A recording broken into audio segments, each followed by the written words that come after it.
Hi everyone, my name is Chloe and my partner is Naomi. Today we are going to introduce Robert E. Lee. Robert E. Lee, in full, Robert Edward Lee, born in January 19, 1807, Stratford Hall, Westmoreland County, in Virginia, in U.S., died in October 12, 1870, Lexington, Virginia, in U.S., Army officer, Confederate general, college president, and central figure in contending memory traditions of the American Civil War. Next, I will talk about the early life and the U.S. military service about Robert E. Lee. Robert Edward Lee was the son of Henry Light Horse Henry Lee and Annie Hill Carter Lee.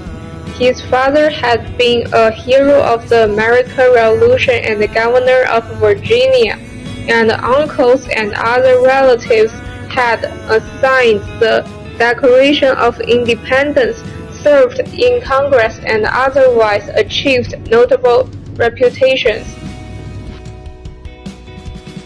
Next, I will talk about slavery and the racial attitudes about Robert E. Lee. Lee had views about slavery and abolitionism typical for those of his class and section. A member of the slave-holding aristocracy, he saw the peculiar institution as necessary to maintain order between the race and resented Northerners who attract the motives and character of slaveholders and seemed eager to distribute white supremacy in northern states. So, what role does Robert E. Lee play in Civil War? On April 18, the day after Virginia seceded, Lee was offered command of the United States Army, being raised to put down the rebellion. He declined with the explanation that he opposed secession but could not take the field against the southern states. During Lee's first year, Confederate command stints in western Virginia and along the southern Arctic coast create the impression that he lacked aggressiveness.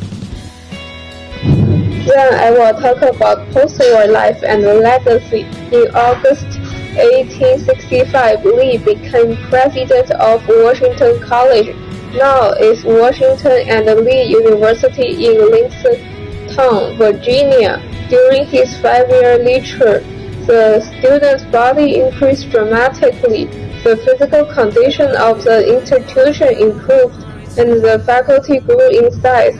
Lee also revised the curriculum, adding courses in science and engineering to traditional offerings in classical subjects.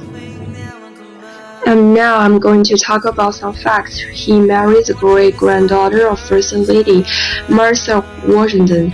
Lee courted his distant cousin and childhood sweetheart, Mary Anna Randolph Custis, in 1829. Shortly after he had finished his schooling, she was the only daughter of George Washington Brock Custis, the grandson of Martha Washington.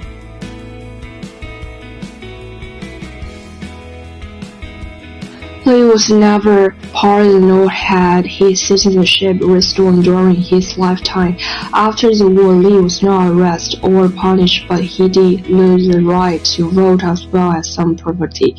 In 1865, President Andrew issued a proclamation on amnesty and pardon of those who had participated in rebelling against the United States.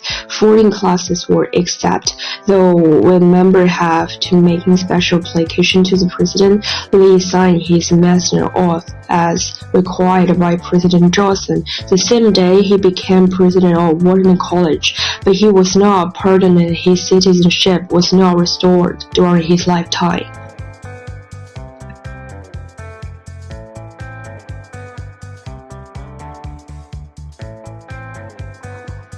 Lee's pre-war family home was converted into Arlington National Cemetery. Arlington House, formerly known as the Curtis Lee Mansion, was seized by Union forces during the war and converted into Arlington National Cemetery. A cross is 1639 erects the nation state. Beginning with the American Civil War, have been buried there. Notable people buried there include President John and his wife Jacqueline. Timeline: American from 1765 to 1865 Revolution. Relay articles. What were the causes of the American Civil War? Is Thomas Paine the forgotten founding father? Watch and listen to the first President did Declaration of Independence relay locations for plastics at Arbor Steamboat Museum. There's a quote from Robert E. Lee. He said that it is well that war is so terrible, so we should grow too fond of it. Thanks for watching.